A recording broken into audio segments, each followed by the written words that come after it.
Ooh, that looks tasty.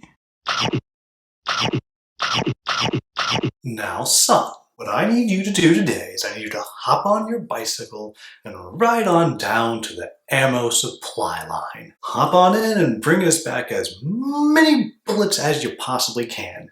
And sweetie, I want you and Spot to go on over and get into the fuel line because we're going to need some more gas for our generator. Meanwhile, me and your mom, we're going to head on over to the black market and do some trading. Okay? Have a good day, everybody. Welcome, folks. Today, The Hungry Gamer is back with another Kickstarter preview. And today, we are talking about End of the Line from Fight in a Box Games and designed by Seppi Yoon. Now, End of the Line is a game that is already out on the market. It is one of the first games that Fight in a Box Game did.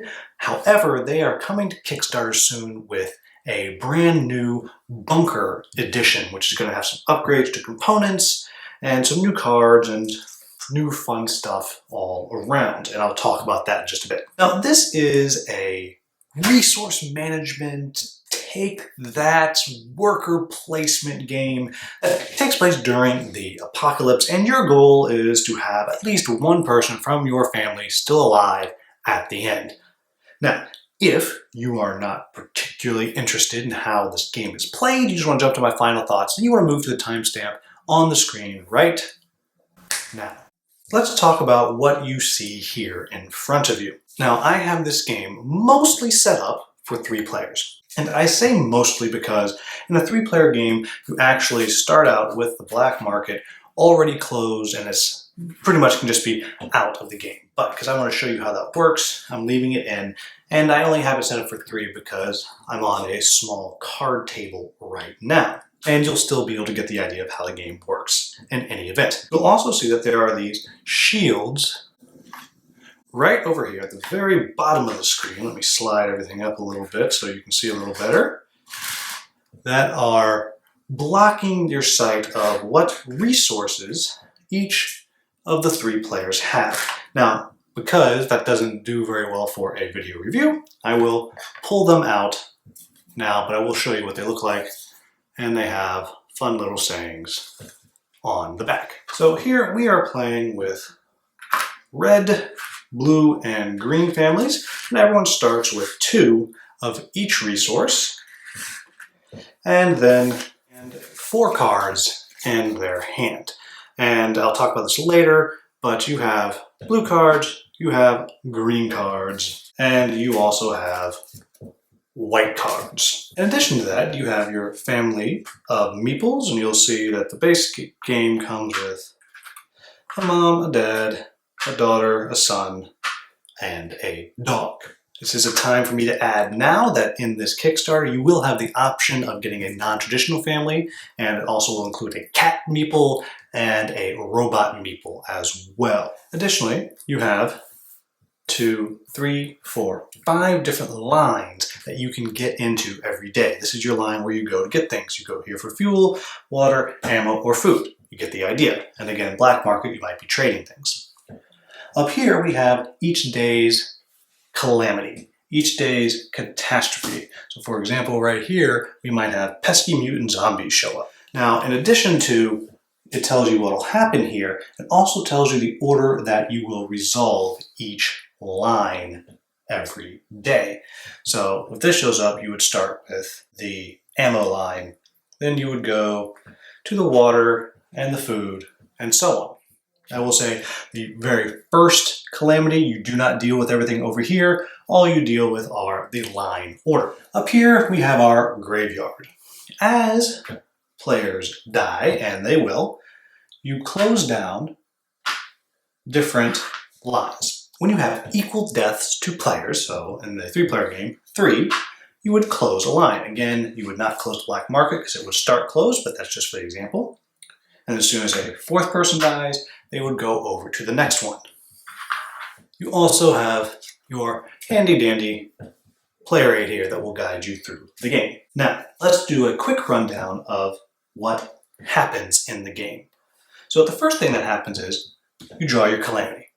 If it's the first turn, it's just for the order. If it is any later turn, you do what happens here. So if this was later in the game, immediately all players must spend 2 of any combination of fuel or ammo. If you fail to do so, kill one of your family members. After the line completion phase, repeat.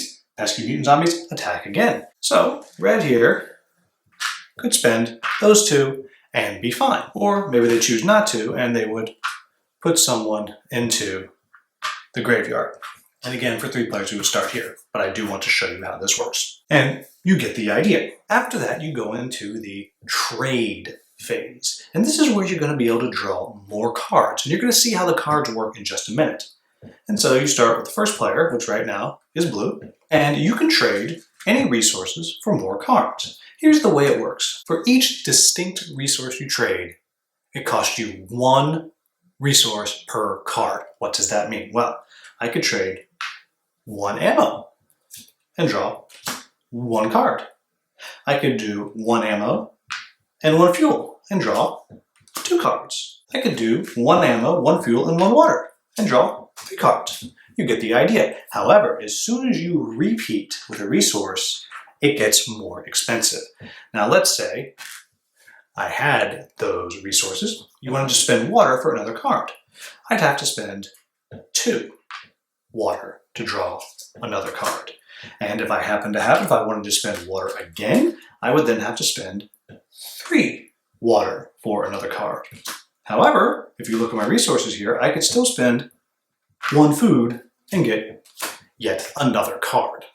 You get the idea. That is how trading works. Then the first player goes, then the second player, third player, and you just go through. When everyone is finished, that is the end of the trade phase. Then you move to the civil improvement phase, because what is a good apocalypse without some law that we are trying to institute to keep some normalcy? So these are your white cards. And you may not have any white cards. If you don't have any, you can't play any.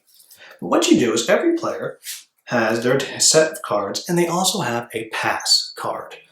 Now, if you are going to play a law, you have to stack up all of your cards. And let's say I want this too short to drive card to be in play. I would put that on the top of my deck. And let's say that's the only law that I wanted to play. I don't want to play my other one yet. Then I would put my pass right behind that, and all the rest there. And then I would place that face down out in front of me. And then all of the other players would do the same. And I will note that you can only play laws during this phase. Then you start with the first player, and they flip. Now, if it is a law, you have a choice. You can either play it face down, so it's a surprise until it gets revealed in a later phase, or you can play it face up. You can play it face up, and then everyone immediately knows what it is. In this case, we'll say blue plays it face up. Too short to drive. Valid only on the fuel line. During law enforcement, return home all children in the fuel line.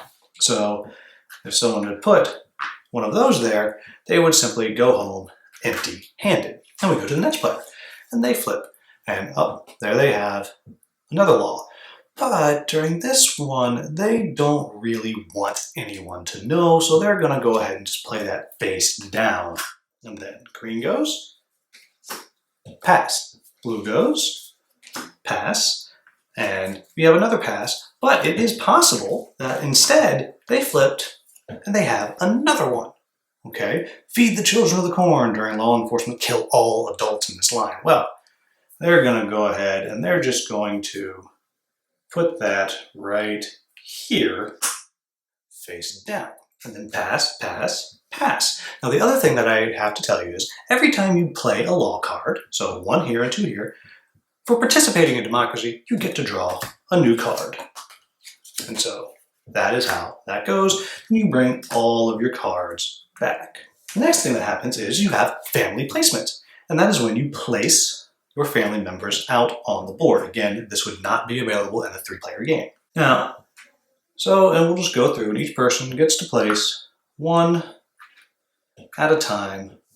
And then once that's done, then the next thing you go into is the line completion. Now this is the biggest phase of the game because it's a few things. First off, you get to do your planning phase, and that's when you're using all of your other cards. These are your opportunities to mess with the order of the line, mess with what's happening in the line, get bonuses. You get the idea. And you're going to go through and do it in the order of line to line based on the order there. So right now we are over here at the ammo line, and you'll see blue is not there. So blue does not get to participate in this line. So blue has no choice but to put his pass face up. However, red and green both are active here. So they're both going to be able to play. Red has set themselves up. Now the other thing that I will say is you can use green cards to form what is known as a defense hand. It's important to note that you can only put now cards in your defense hand, so those are your green cards. And so we'll just say that red is going to place one card in their defense hand. And you'll see how that works in just a minute. Then, after everyone has placed, then you go through and you go through your plan. So we would start with the first player that's here, but they have already passed. We go to here. We'd flip the top card. Dehydration. Every player with a human or dog in the current line must spend 1 water for each. So here, red has to spend 1. They're fine. But here we have 1, 2, 3, 4. There are 4 in that line, and they only have 2 water. So they'll go ahead and spend 2. And now they have to lose 2 of their family members. So we'll go here and here. And that will slide up immediately. Then this player gets to play theirs. Guns, guns, guns. Gain 2 ammo. If played during the ammo line, gain 2 additional. So immediately, they've gotten 4 more ammo. They get discarded, and we go to the next. You've won the lottery. Kill the first character in line. Boink. And that means that this line would close, but again, I'm not worried about that at the moment. And we slide up, and now suddenly red's at the front of the line, and you'll see why that's important. And then we flip here, floor planning. Pick a player. That player discards their defense hand. No one may play now cards until this resolves. So suddenly their defense gets discarded. Now you see earlier, when I was killing off the greens, if they'd had a card in their defense hand that gave them water, they could have played that and saved themselves. And we come back to here, pass. And to here, pass. Then, once everyone has gotten through all of that, you bring your cards back, and then you do any laws. And so, we do our law enforcement. In this case, first is the worst. During law enforcement, move the first character in line to the end. Like that. Now, I will point out that red had actually played that, so that would have been a horrible move. But that's actually part of the game, is you have to remember what it is you put out there face down, because sometimes you just can't remember. Then we complete the line. The first person in the line collects 2 of whatever resource is there. So green would collect 2. The last person in the line gets nothing. So here we are, last person gets nothing. And as you collect, you go back to your home base. Now, I'll also say that had this brutal massacre not happened like it did, the first person would have collected 2 and gone home. The second person would have collected 1 and gone home. The third person, 1 and goes home. And the fourth person, again, you get the idea, 1 and goes home. Whoever is last gets nothing. I will also say that a dog cannot collect anything. All it does is it makes it so you are not the last person in line. It's also worth noting that had the line ended like this, you are first in line, so you think, ooh, I get 2. But you're also last in line at the end of the line, so you get nothing. Then after that was done, we would move on to the water line and the food line and so on. Exactly the same. Now, I left the black market here because I want to show you how that works. You simply get to turn 1 resource into 2 of another kind. So if we were completing this, let's say you played everything, well, red here would get to start trading stuff in. So I'm going to trade in one of those and get 2 food. And since I'm first in line, I get to do it twice. The only thing that's worth noting is you can't turn one of one thing into 2 of the same. So there's no, oh, I'm going to turn 1 ammo into 2 ammo, or 1 ammo into an ammo and a food. It doesn't work that way. And they would get to do it twice, then once, then once, and then it's a dog and the end of the line, so nothing. And you would go through like that. And the last thing you do is you pass first player marker to the next player in line, and you rinse and repeat. And also during this phase, that is when you would go through and close any lines that need to be closed. And so now here we would have closed this, and we would have closed the ammo line, discarded that law, and we would have closed the water line,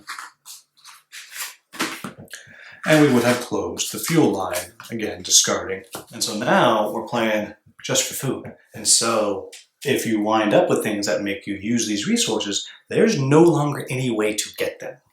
And so that is how this game works. The winner is whatever family has someone alive at the end of the game.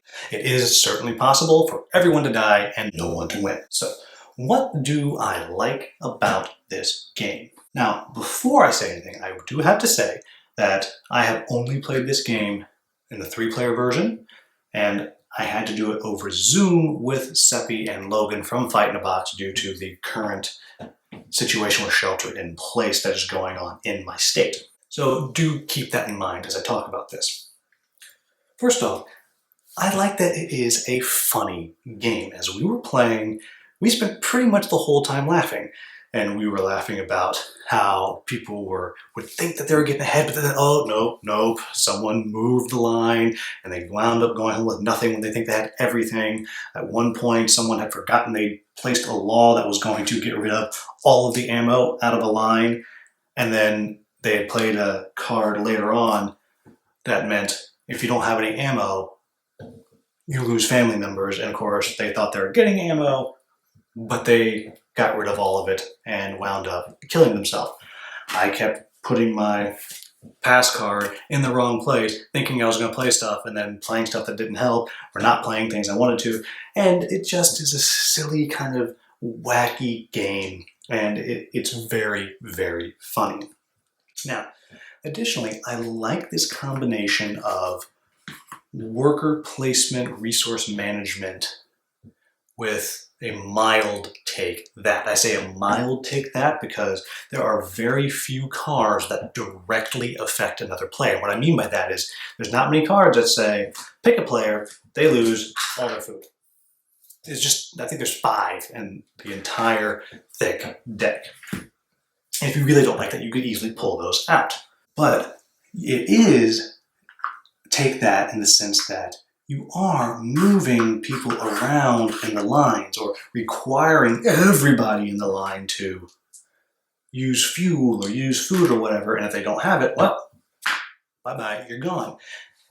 And that is a lot of fun. It's fun because, like when you play a game of guillotine and you're shuffling around the line order, you don't know what the other players are going to do. So you could have a brilliant plan and you've programmed your deck to go in the exact right order that will wind up with you being at the front, but you didn't count on somebody sending all the children home and suddenly you're not even in the line.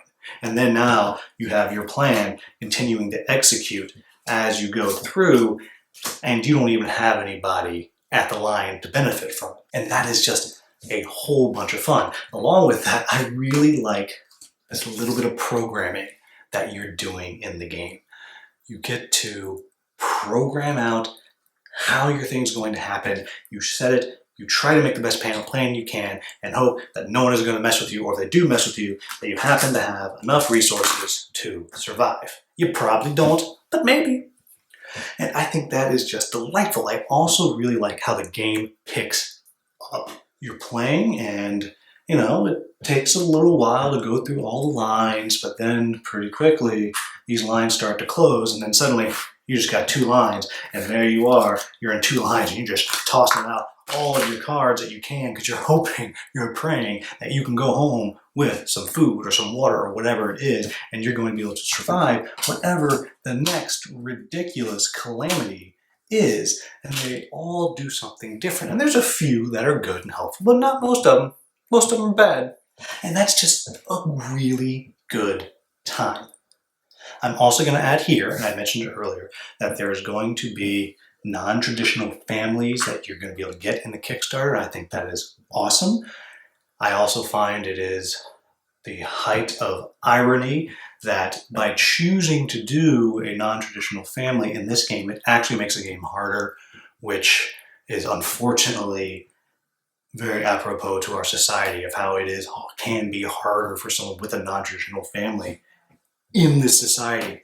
And I don't know if that was as intended, but man, what an amazing commentary on our society. And so I love that that's an option in the game. I think it's awesome that everybody can feel like their situation is uniquely represented by these meeples. I will also say that I love the size of these things. They're very chunky and they're fun to put out there. I'm also going to add now that there will be screen printing on all of the meeples in the Bunker Edition as well. The resources will not just be cubes, they will be small wooden pieces that resemble the various resources that you have. Finally, I will add that in the Bunker Edition, they're adding another set of robot cards, for want of a better way to put it, where you have a robot meeple, a little robot helper, I guess think the Jetsons, and there are cards specifically that will deal with that. In addition, there will be a cat that is added that kind of just does what it wants and kind of throws another wrinkle into the game. So all of those things I like. And I also really like the complete tongue-in-cheekness of this game. After playing Processing, I thought, well, that's about as dark as you can get without actually becoming a dark game like Kingdom Death Monster or Tainted Grail. Nope, wrong. You got this one. Because this one is way, way darker. Because you're all going to die. That's what's going to happen. And the real winner in some games is the person that just has a dog left. And now you have one dog roaming around the world. That is all that remains. The puppy wins, which is ridiculous, and it's fun, and it's delightful. And when you look at the cards as you're going through, they're all just very tongue-in-cheek. You won the lottery. Kill the first person in line. The first shall be last. Move the first character in the current line to the end. And let's look at some of these others here. Oh, mutant attack. Look out. Nope, no pets allowed here. Ziggy Piggy. Oh, Mega Legendary Man. Play only if your dad is the last surviving human. And with that kind of fun silliness that goes with it, you have these fun things that really make you think. So you have this, gosh, maybe you're kind of going to try to let some of your other family members bite the big one. You just have your dad left. You can play cards like that. So all of that is a good time. Now, let's talk about my quibbles with the game. Well, I really only have one thing to talk about here, and that is this is not a nice game. It is brutal. It is a bloodbath as you're going through. And that might not be for you. Now, I did say earlier that it's a take that game without any really direct take that, and that does mitigate this a bit. But make no mistake, you are not playing this game and working together. You are not thinking, oh, we can all win. No, you can't. You don't win until they are dead and you have turned them into food. Like, that's how that works. And you are going to be going through the whole time doing your best to screw the other players over. Period. Now, if that is not your thing, this is not your game. Now, the only other thing that I'll say is, you do need high player counts to play this. As I said, I've only played at 3, but I think at 4 or 5, that's where this game would shine. 1, you get to use the black market, but 2, so many things are going on, and you might think you're skating under the radar for a round, then suddenly everyone else realizes you're doing that, and they're all trying to mess with you and mess up your line order, and it's just funny. It's funnier, I think, with more. But You have to have at least 3 people to play, and that might be hard for some people to get. It was hard for me to get to do the review because of our shelter in place. And there is no 2-player variant, which is probably a good thing because I can't imagine this would be any fun at 2 players, but it does not exist. So again, keep that in mind. This is a higher player count game. So there you have it, folks. That is end of the line with just the information I have about the Bunker Edition. If you like tongue-in-cheek games and you can get a lot of people at the table and you enjoy the idea of messing around with other people's plans, then this is a game for you. I think this takes that kind of line moving that Guillotine does so well and just adds so many awesome elements on top of it that really make it shine. I think it's a very clever combination of programming, worker placement, resource management, and take that. Just, it is truly a lot of fun. So, if I made any mistakes in my explanation, please let me know with the timestamp and I'll get that into the Klingon subtitles. If you found this video useful, please like, subscribe, share. As always, thank you so much for watching. Have a wonderful, wonderful day.